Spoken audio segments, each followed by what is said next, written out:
क्या आप PT reading module में स्ट्रगल कर रहे हैं? क्या पीटी रीडिंग के जो फिलिप्स का पार्ट है उसमें आपको नहीं समझ आता कि कैसे ऑप्शन सेलेक्ट करनी है और कौन सी ऑप्शन सेलेक्ट करनी है?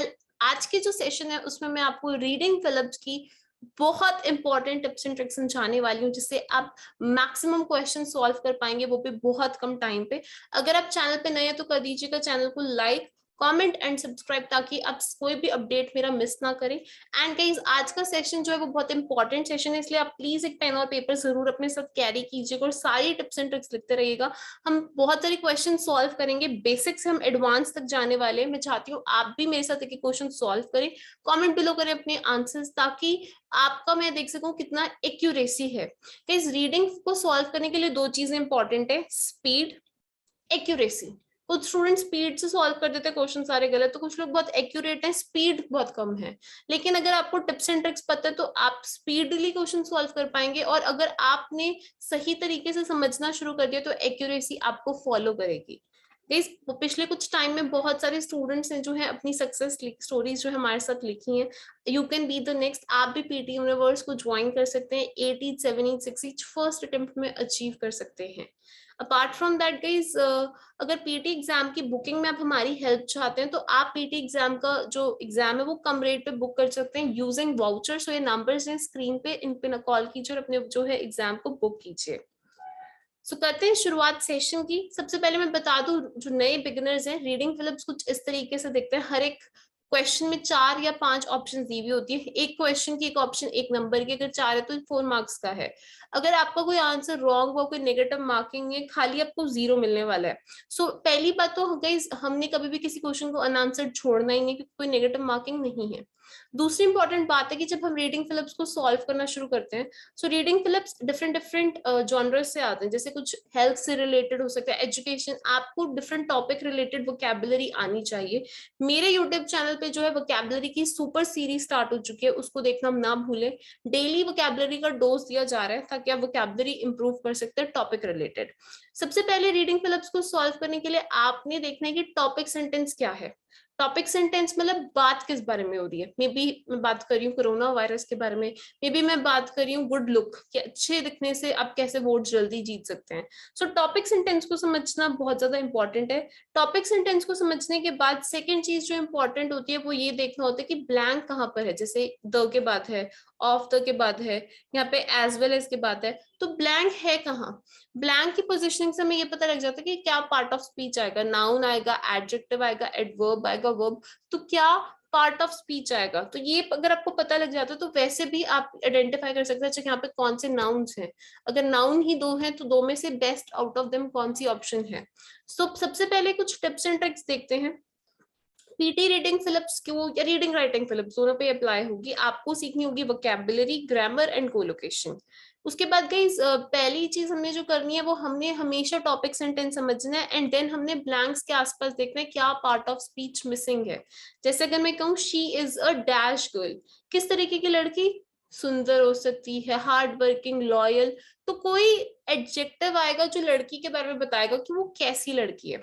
फाइन। वैसे मैं कहूँ शी इज अ ब्यूटिफुल, तो ब्यूटिफुल क्या हो सकती है, कुछ शी है, गर्ल तो होगी, ये तो पता लगी गया। अब डॉक्टर, लॉयर, गर्ल कुछ भी हो सकता है, तो नाउन आएगा। तो मेरा कहने का मतलब है ब्लैंक्स देख लीजिए कि वहां पर पोजिशनिंग का है। पार्ट ऑफ स्पीच आपको बहुत हेल्प कर सकती है, और हमारी ऑनलाइन क्लासेस में हम ग्रामर का जो है सुपर डोज जरूर देते हैं। देन बहुत बारी ऐसा होगा कि आपको हर एक वर्ड नहीं पता होगा, तो जरूरी भी नहीं हर एक वर्ड समझना, आपने कॉन्टेक्स्ट देखना है। जैसे डॉलर पर जो $1 पर डे है वो किस कंट्रीज है, बहुत कम है, लीस्ट डेवलप्ड हो सकता है। सो अब ये वैसे कोलोकेशन है, least developed countries, developing countries, developing Nations. मुझे नहीं पता अगर कोलोकेशन, तो भी मैं देख सकती हूँ कि अच्छा यहाँ पे डॉलर तो ज्यादा, ये तो सबसे कम है। ऑप्शन देख सकती हूँ कि अच्छा लीस्ट होगा, मोर होगा। सो इस तरीके से जो है आपको कॉन्टेक्स्ट ऑफ द जो पैसेज है वो बहुत हेल्प करेगा रीडिंग फिलिप सॉल्व करने में।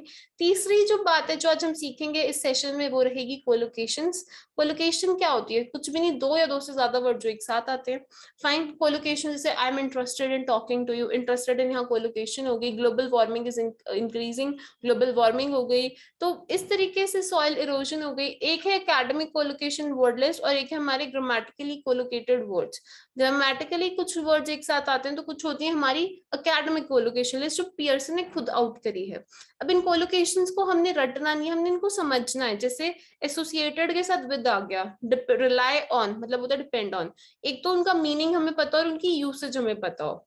देन कुछ प्रेपोजिशनल फ्रेजेस भी होते हैं कि अच्छा एसोसिएटेड के साथ विद आ गया, डिपेंडेंट के साथ on. I prefer tea to coffee, prefer के साथ टू आता है लेकिन चूज के साथ over, I choose tea over coffee. तो किस वर्ड के साथ क्या प्रेपोजिशन लगती है वो भी एक बहुत इंपॉर्टेंट पार्ट है रीडिंग फिलिप्स को सॉल्व करने के लिए।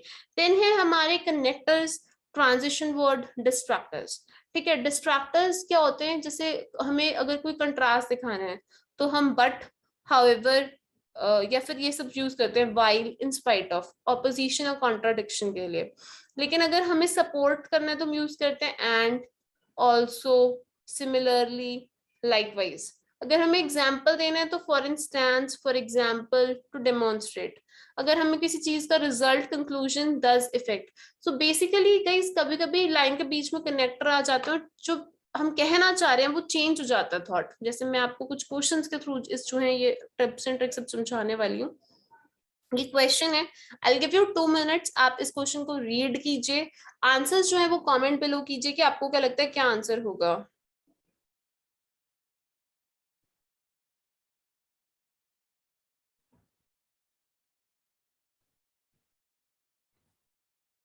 सो द टाइम स्टार्ट्स नाउ। सबसे पहले का इस टॉपिक सेंटेंस ढूंढ लीजिए।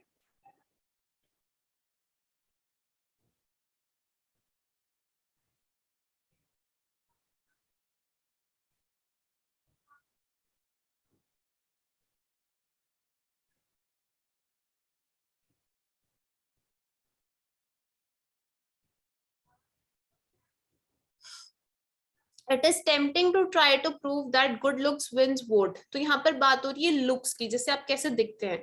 सो गुड लुक्स से आपको पता है वोट्स आप जीत सकते हैं, कह रहे हैं बहुत सारे एकेडमिक्स ने इसे ट्राई भी किया है।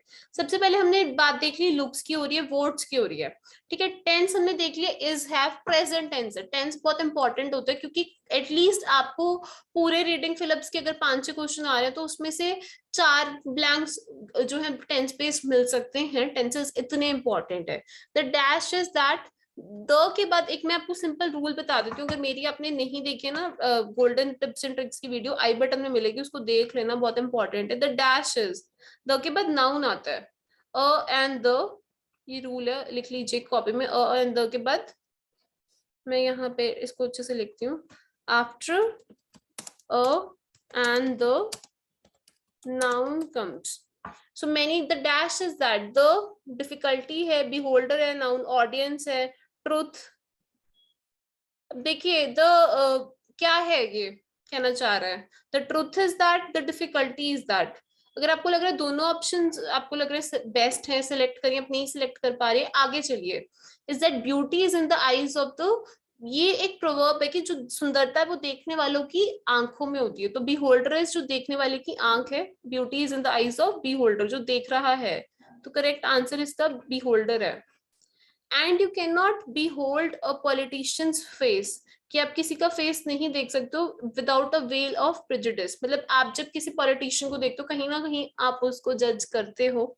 सो यहाँ पर इसने बताया कि बेसिकली हमें लगता है, मतलब टेम्पटिंग लगता है कि गुड लुक्स हैं वोट आप कर दोगे, लेकिन और ट्राई भी किया लोगों ने, लेकिन प्रॉब्लम है कि ब्यूटी को डिफाइन नहीं किया जा सकता। जो चीज आपके लिए सुंदर है वो हो सकता है मेरे लिए सुंदर ना हो। तो दैट्स वाई, क्योंकि ये प्रॉब्लमैटिक बात है, तो यहाँ पर आंसर क्या आएगा, डिफिकल्टीज एक बेटर आंसर है कि दिक्कत ये है। तो फर्स्ट हो गया ऑप्शन ये, सेकंड होगी बी होल्डर। तो यहाँ पर देखिए, does George Bush possess a disarming grin और अ फेसेटियस। अब ये जिनको वोकैबुलरी नहीं पता वो ये आंसर नहीं सिलेक्ट कर पाएंगे। ग्रिन होता है ऐसे दांत पीट के एक्सप्रेशन बनाना, और स्मर्क होता है इस तरीके से हंसना। तो ये एक्सप्रेशंस की बात हो रही है। तो यहाँ पर आंसर रहेगा smirk, because we are talking about different kind of expression, we are talking about different kind of emotions. ठीक है, ये हार्ड है बताना कि it is hard to find anyone who can look at the president, जो देखते हैं without assessing him politically as well as. एक और मैं रूल आपको लिखवा देती हूँ, जब चीजें कनेक्टेड होती हैं एंड के साथ या फिर एज वेल एज के साथ, सेम पार्ट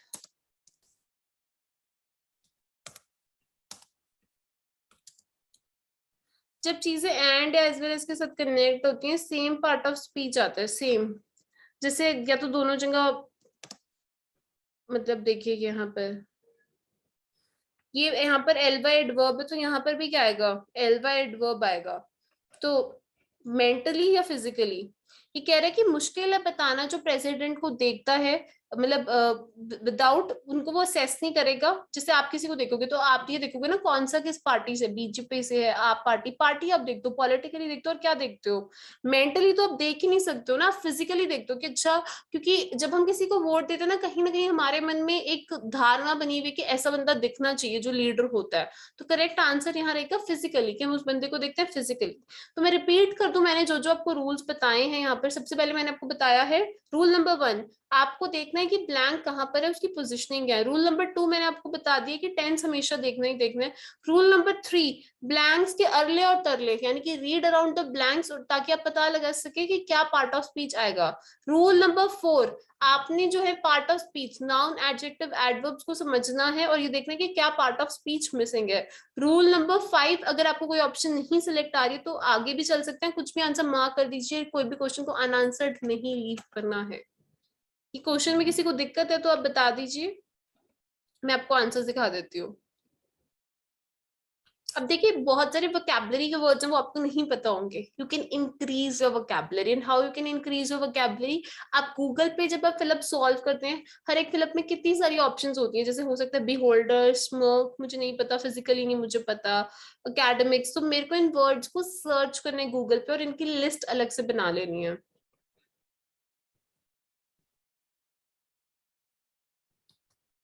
के सॉल्व कीजिए।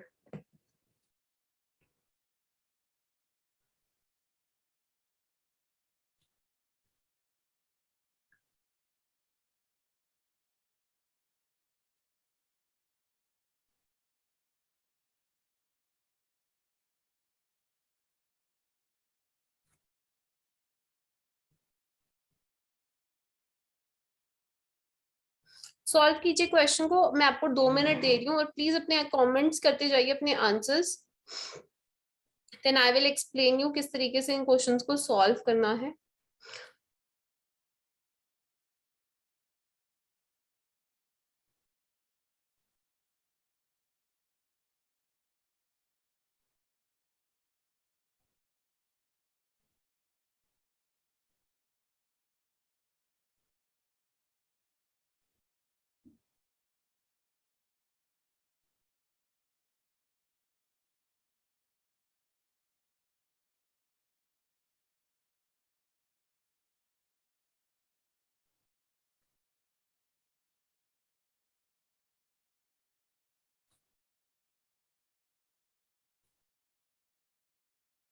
ओके, यहाँ बात हो रही है रीडिंग की। रीडिंग आपको पता है कुछ लोगों की हॉबी होती है।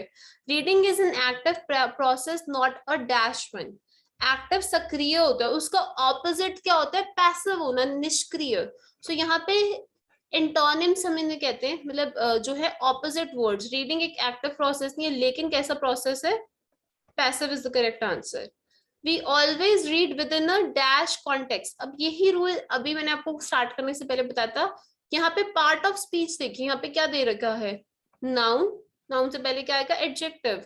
तो हम कैसे रीड करते हैं, with in a predominate specific. Digital context कुछ नहीं होता, वॉल्यूम कुछ नहीं होता, डिटरमाइन तो मेक सेंस नहीं करना, एडजेक्टिव अप्रोच मेक सेंस नहीं करता, प्रीडोमिनेट मेक सेंस नहीं करता। स्पेसिफिक जब हम रीड करते हैं, सो हम किसी स्पेसिफिक कॉन्टेक्स्ट, जैसे हो सकता है कि बिजनेस का कॉन्टेक्स्ट या आर्ट्स का, और ये अफेक्ट करता है कि हम क्या नोटिस करते हैं, क्या मैटर करता है। हमारे पास एक पर्पस है रीडिंग करने के लिए, और ये शेप करते हैं, this will shape how we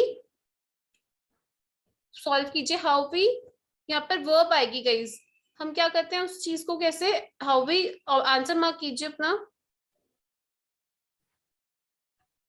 कि कह रहे हैं जब हम रीड करते हैं एक टेक्स्ट को, मेरे पास एक टेक्स्ट है तो हमारे पास एक पर्पस है और ये शेप करता है कि हम कैसे उसको अप्रोच करते हैं। ऑप्शंस देखिए, प्रीडोमिनेट, स्पेसिफिक, थर्ड के लिए डिजिटल, डिटरमाइन।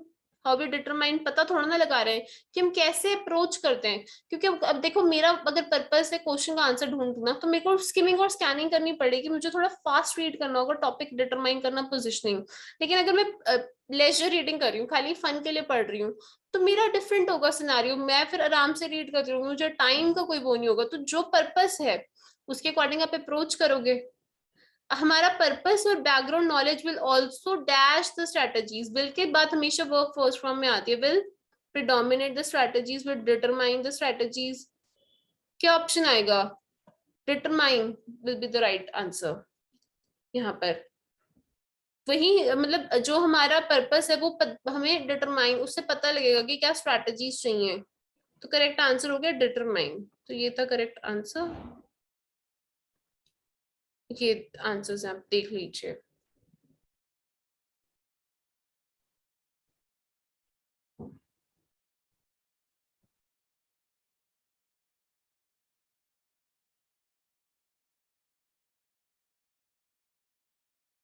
कोई डाउट है किसी को?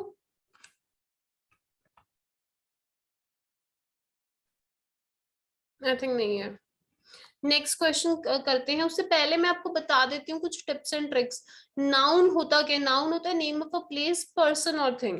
जैसे ISM, शिप, DOM, TUD, ये सारे जो हैं पीछे के पार्ट्स हैं। ठीक है, सफिक्स है जो डिटरमाइन करते हैं नाउन है। नाउन किसी व्यक्ति, वस्तु, स्थान आदि का नाम नाउन कहलाता है। जैसे एप्पल एक नाउन है। मैं कह दूं लैपटॉप है, जैसे एप्पल का लैपटॉप अगर मैं कह रही हूँ तो वो प्रॉपर नाउन है क्योंकि विशेष है। लेकिन लैपटॉप नाउन है, कोई भी लैपटॉप हो सकता है। वर्ब होती है कोई एक्शन जो हम लेते हैं, जैसे खाना, पीना, सोना, जागना। एडजेक्टिव एक वर्ब होता है, वर्ड होता है जो नाउन के बारे में बताते हैं, जैसे सुंदर, खूबसूरत, hard working, best YouTube channel, best हो गया यहाँ पे। तो किसी चीज की विशेषता बताता है। तो मैंने आपको एक सिंपल रूल बताया था कि अ एंड द के बाद हमेशा नाउन आता है। लेकिन अगर उससे पहले एडजेक्टिव दे रखे, शी इज अ ब्यूटीफुल, तो एडजेक्टिव प्लस नाउन आता है। नाउन है तो एडजेक्टिव आएगा, उसके आगे एडजेक्टिव है, उसके बाद नाउन आएगा। तो ब्लैंक की पोजिशनिंग है वो बेहद इंपॉर्टेंट रहेगी। मैंने देखा कि अच्छा यहाँ ब्लैंक है तो हाँ तो वर्ब भी आनी है, मैंने ऑप्शंस में देखा वर्ब भी है। उस तरीके से क्वेश्चन आप सॉल्व कर सकते हैं। रेस्ट अगर आपको पार्ट्स ऑफ स्पीच की थोड़ी सी भी नॉलेज है, काफी आपको हेल्प करेगी। कुछ रूल्स है मैं आपको बाद में और कराऊंगी, पहले कुछ एक क्वेश्चन है उसको देखते हैं। इस क्वेश्चन को आप सॉल्व कीजिए और अपने आंसर्स कमेंट बिलो कीजिए। 2 मिनट है।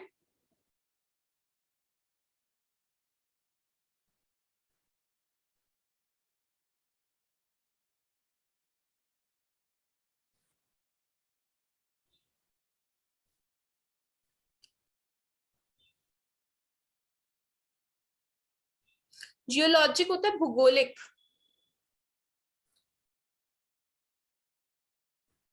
मैं आपको एक सिंपल बात बता दूंगा इसकी, जैसे हम कोई वर्ड आते हैं ना तो वो ग्रीक रूट से आते हैं, हर एक वर्ड का रूट है। ठीक है, जैसे DE, क्या हर एक वर्ड का ION रूट्स निकाल लेते हैं कि इस वर्ड का मतलब है। तो यहाँ पर हम बात करें जियोलॉजिक टर्म्स में, प्लेट क्या है? अर्थ की बात हो रही है, जैसे प्लेट से बनी हुई है। वो एक रिजिड, रिजिड होता है सखत। स्लैब है सॉलिड, रॉक, रॉक होता है पत्थरों की। वर्ड टेक्टोनिक आया है फ्रॉम द ग्रीक, कहाँ से? ऑप्शन देखिए, ग्रीक आर्ग्यू से, फाउंडेशन से, रिलेटिव से, रेफर से। एक्चुअली ये आया है ग्रीक रूट से। वर्ड्स हमेशा रूट से आते हैं, हर एक वर्ड की रूट होती है, तो करेक्ट आंसर ही रूट है। Putting these two words together, मतलब एक साथ वर्ड्स को डाल दो तो हमें टर्म प्लेट मिल जाएगी टेक्टोनिक, जो बताती है कि इसका मतलब क्या है, विच रेफर्स टू, कि इसका मतलब ये है कैसे अर्थ सरफेस बिल्ट है प्लेट्स की। तो सर करेक्ट आंसर है रेफर्स टू। इसका मतलब ये है, means refers to the theory of plate tectonic dash that. Verb आएगी, थ्योरी क्या कहती है? Argue that, foundation that, relative that, fragmented that, states that, ये कहती है। करेक्ट आंसर है स्टेट्स दैट। जो अर्थ की आउटर मोस्ट लेयर, बाहर की लेयर है। अब मैंने आपको एक चीज बताई थी कि इसके बाद जो है ज्यादातर या तो वर्ब की थर्ड फॉर्म आती है, या इज एम आर आता है? मैं यहाँ पे रूल लिख देती हूँ, बहुत ही हेल्पफुल रूल है, बहुत क्वेश्चन ऐसे ही सॉल्व हो जाते हैं।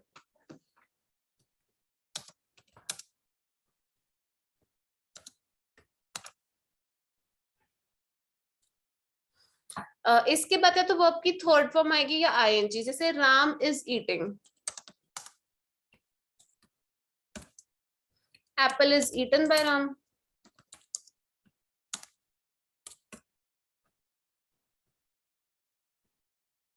राम खा रहे और एप्पल राम के द्वारा खाया जाता है। अब यहाँ पे आईएनजी तो है ही नहीं, वो आपकी थर्ड फॉर्म देख लीजिए कौन कौन सी है। फ्रेगमेंटेड है, ब्रोकन। अर्थ की जो बाहर की लेयर है वो टूटी हुई कैसे हो सकती है? वो डिवाइडेड है एक्चुअली, तो फ्रेगमेंटेड का मतलब है, यहाँ पे मैं लिख देती हूँ डिवाइडेड। मीनिंग देखिए कितने इंपॉर्टेंट है, मुझे नहीं पता फ्रेगमेंटेड का मतलब, अगर मुझे ब्रोकन का पता तो भी मैं इसको कर सकती हूँ एलिमिनेट, की ब्रोकन लेयर टूटी भी नहीं होती। अगर आपने ज्योग्राफी पढ़ी है तो अलग अलग लेयर्स में अर्थ डिवाइडेड है, सो ब्रेक फ्रेगमेंटेड ही आ सकते हैं यहाँ पे। इनटू अ डजन और मोर लार्ज एंड स्मॉल प्लेट जो मूव कर रही है, जैसे प्लेट्स कैसे मूव करती हैं, ऐसे ऐसे करके एक दूसरे के रिलेटिव मूव करती हैं, ठीक है, कि जैसे इतनी प्लेटें मूव करगी फिर उतनी वो मूव कर जाएगी, इस तरीके से मूवमेंट होता है। ये पूरा साइंस का आर्टिकल है। यहाँ पे आंसर भी एक ही मैच करता है, वो है रिलेटिव फोर्थ, कैसे मूव करें एक दूसरे के रिलेटिव में।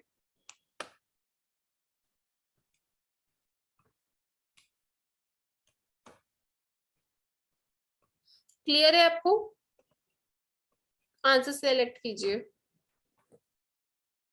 सो क्वेश्चंस बिल्कुल भी मुश्किल नहीं होते हैं, मुझे लगता है आपको अप्रोच समझनी चाहिए। अप्रोच अगर सही है, आप समझ रहे हैं कि अच्छा इस क्वेश्चन पे किस तरीके से जो है टेक्निक्स लगेंगी, अगर आप वोकैबुलरी सारी नहीं समझ रहे, आप प्रोसेस ऑफ एलिमिनेशन समझ रहे हैं, तो भी आप आंसर सेलेक्ट कर सकते हैं। लेकिन अगर मेरे को नॉलेज है, देखो वोकैबुलरी की भी, ग्रामर की भी, कोलोकेशन की भी, तो इतना इजी हो जाता है क्वेश्चंस को अप्रोच करना, क्योंकि मुझे फिर पता लग जाता है कि ओके, मैं कहीं ना कहीं चीजों को एलिमिनेट करने में बहुत सक्षम हो जाती हूँ। और हमारी ऑनलाइन ट्रेनिंग में हम क्या करते हैं, वी मेक श्योर कि हमारी क्लासेस में स्टूडेंट सारी टेक्निक और बहुत सारे क्वेश्चन सॉल्व कर सके, बार बार ये चीज आपको समझाई जाती है, ताकि एंड तक जो है जब आप पेपर दें आप फुली कॉन्फिडेंट हो, और पेपर खाली कॉन्फिडेंट हो, क्रैक कर सको फर्स्ट अटेम्प्ट में। क्योंकि we at PT universe believe कि फर्स्ट अटेम्प्ट लास्ट अटेम्प्ट है। मैंने देखा स्टूडेंट्स 5 5 6 6 महीने से तैयारी कर रहे हैं। स्टॉप फॉर अ मिनट, अपनी गलतियां समझो कि कहाँ दिक्कत आ रही है, क्या ऐसी चीज है जो हम नहीं कर पा रहे हैं जो बाकी लोग कर पा रहे हैं। अब मैं बात करूंगी कोलोकेशंस की। कोलोकेशंस होते हैं दो या दो से ज्यादा वर्ड जो एक साथ आते हैं, जैसे एडवर्ब एडजेक्टिव के साथ आ सकता है, वो बेवकूफ है, अटरली स्टूपिड है। एडजेक्टिव नाउन के साथ बहुत जोर का दर्द होता है, एक्सक्रूशिएटिंग पेन। नाउन नाउन के साथ आ सकता है, जैसे जोरदार तालियां, round of applause. Noun verb के साथ भी आ सकता है, द प्लेन टुक ऑफ, ऐसे प्लेन निकल गया। वर्ब नाउन के साथ भी आ सकती है, मेरे को अपना काम करना है, I want to do my homework. Verb expression with preposition के भी आ सकते हैं, जैसे वो रोने लग गई तो burst into tears. Verb adverb के साथ भी आ सकती है, धीरे धीरे चलना, मतलब वॉकिंग स्लोली। तो बेसिकली कोलोकेशन होते हैं दो या दो से ज्यादा वर्ड जो एक साथ आते हैं, और जब एक साथ आते हैं तो मीनिंग, जैसे राउंड ऑफ अप्लॉज का मीनिंग तालियां बजाना है। राउंड तो गोल होता है, अप्लॉज है प्रशंसा, लेकिन राउंड ऑफ अप्लॉज का मीनिंग बदल गया जब एक साथ आए। तो कोलोकेशंस को हमें सर्च करना होगा मीनिंग, तभी हमारी बात बनेगी। ठीक है, देन फिर हमारी एकेडमिक कोलोकेशन लिस्ट है, ग्रामेटिकली कोलोकेटेड वर्ड्स हैं, जैसे हेल्थ और वेलबींग। डेल्व इनटू, किसी चीज के अंदर घुस जाना। फॉर अ लिविंग, जैसे हर कोई अपना काम कर रहा है कि अपनी रोजी रोटी के लिए, लिविंग के लिए। प्रोटेक्शन फ्रॉम, किसी चीज से बचाना, मुझे इसके साथ दिक्कत है, प्रॉब्लम विद, इसके बारे में नॉलेज चाहिए, नॉलेज अबाउट। रिगार्डलेस ऑफ के बजाय। प्रायर टू होता है पहले, रिवॉल्व अराउंड के आसपास। मॉडर्न सोसाइटी, जैसे आजकल की जो सोसाइटी मॉडर्न है। ठीक है, एसोसिएटेड विद होता है जुड़ा होना। कोलैबोरेशन, जब दो या दो से ज्यादा फर्म्स एक साथ काम करती हैं। मेजोरिटी ऑफ मतलब ज्यादातर। एडवाइस ऑन मतलब सलाह, इस चीज पे फोकस करना है, फोकस ऑन। इंटेंशन ऑफ, ये इंटेंशन चाहिए। लैक, कमी होती है कि लैक ऑफ रिसोर्सेज अगर है, किसी के पास रिसोर्सेज नहीं है तो कहीं ना कहीं उसको लाइफ में बहुत स्ट्रगल करना पड़ता है। एंगेज्ड इन, जैसे अभी आप मेरे सेशन में मेरे साथ एंगेज्ड हैं, ठीक है। वैसे अब जैसे एंगेज, एक एंगेज होता है किसी के साथ एंगेजमेंट हो जाना, मतलब आप समझते हो रोके के बाद एंगेजमेंट होती है। एक एंगेज है किसी चीज में हम घुस चुके हैं पूरे तरीके से, सुबह मैं अपने काम में एंगेज हूँ, बिजी हूँ काम में। क्लियर है? तो कोलोकेशंस को अब जब करेंगे डेली, अगर आपने ऐसे कोलोकेशंस की हमारी वीडियोस भी देखे चैनल पे, छोटी छोटी लिस्ट आ रही है, ये लिस्ट से आपकी वोकैबुलरी इंप्रूव होएगी, अंडरस्टैंडिंग बढ़ेगी कि दो वर्ड्स एक साथ आते हैं तो कैसे मीनिंग चेंज होता है। और वीसीजी तो एक तरीके से वेपन है रीडिंग को सॉल्व करने के लिए, रीडिंग को इजी करने के लिए, तो रीडिंग आप डेफिनेटली सॉल्व कर पाएंगे। एक और क्वेश्चन है जो मैं आपको सॉल्व कराऊंगी, आप कीजिए सॉल्व, आपके पास टाइम है।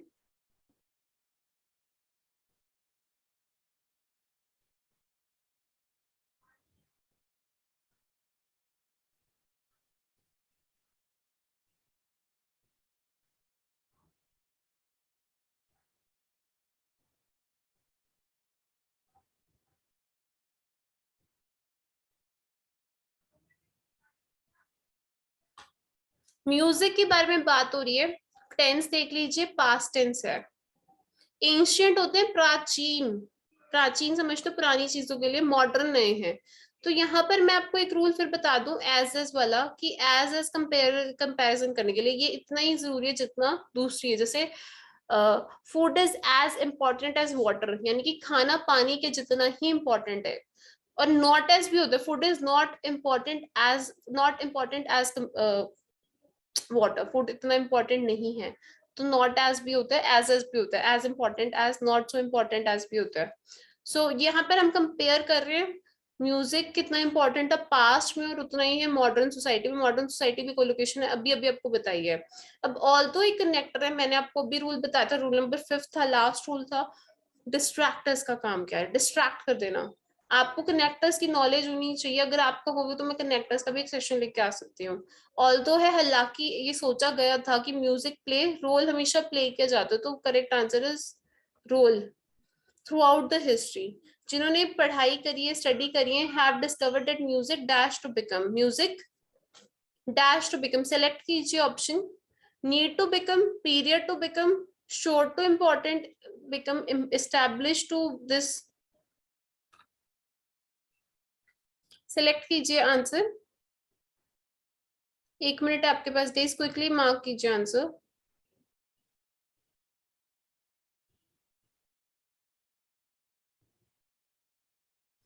म्यूजिक एस्टैब्लिश नहीं, म्यूजिक हो गया ऐसा लगने लगा तो सीम्ड है, वोकैबुलरी है। और बाकी अगर आपने वोकैबुलरी नहीं आती तो एलिमिनेट कीजिए।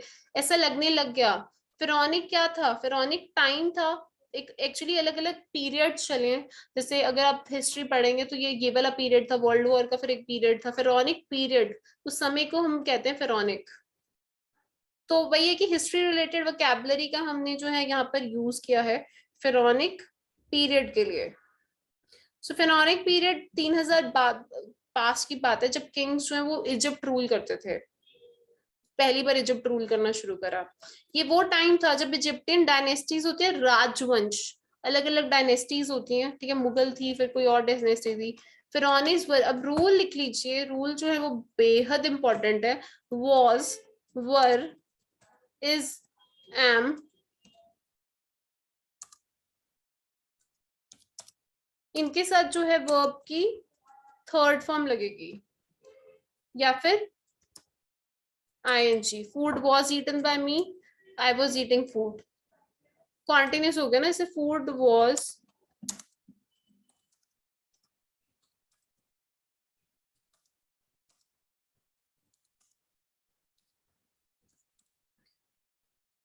पैसिव है, और फिर है हमारा यहाँ पर कॉन्टिन्यूस टेंस है। अब यहाँ पर वर है तो क्या होगा? डायनेस्टीज क्या हुई थी? शोर्ड या established? Correct answer is established, बनाई गई थी, एस्टैब्लिश स्थापित करी गई थी। Is it clear? डायनेस्टीज क्या हुई थी? एस्टैब्लिश। किसी को कोई डाउट है? सो आई होप ये क्लियर है कि किस तरीके से क्वेश्चंस को अप्रोच करना है इस सेशन से। किसी को कोई डाउट नहीं? हमने कोलोकेशंस की भी अंडरस्टैंडिंग कर ली है, हमने रूल्स भी समझ लिए हैं। अगर आपको लगता है सेशन आपके लिए हेल्पफुल था, चैनल को कर दीजिएगा लाइक, कमेंट एंड सब्सक्राइब। मैं मिलूंगी आपसे नेक्स्ट वीडियो में। और ऐसे ऐसे सेशंस अगर आपको हेल्प करते हैं तो मैं कोशिश करूंगी कि ऐसे से ज्यादा सेशंस हम लेके आ सके, इतने ज्यादा से ज्यादा हम क्वेश्चंस को सॉल्व कर सके। ये जो रूल्स मैंने आज आपको कराए इनको रिवाइज जरूर करना सेशन के बाद। एंड एग्जाम बुकिंग आप कब करना चाहते हो तो ये नंबर इन पे कॉल कीजिए, अपना एग्जाम जो है वो बुक कीजिए पीटी यूनिवर्स के साथ। और पीटी यूनिवर्स के साथ एग्जाम बुकिंग करने पर आपको जो है असिस्टेंस भी मिलेगी, टीम आपका एग्जाम खुद बुक भी कर देगी। अपार्ट फ्रॉम दैट गाइज, अपनी सक्सेस स्टोरीज हमारे साथ लिखना ना शुरू करें, ना भूलें। ग्रुप क्लासेस अवेलेबल है, 1-to-1 क्लासेस अवेलेबल हैं और एग्जाम सेशन भी अवेलेबल है। सो करें हमारे साथ एनरोल और अपना स्लॉट बुक कीजिए। क्लासेस अवेलेबल है हिंदी में और इंग्लिश में। मैं मिलूंगी आपसे नेक्स्ट सेशन में। Till then take care of yourself, bye bye.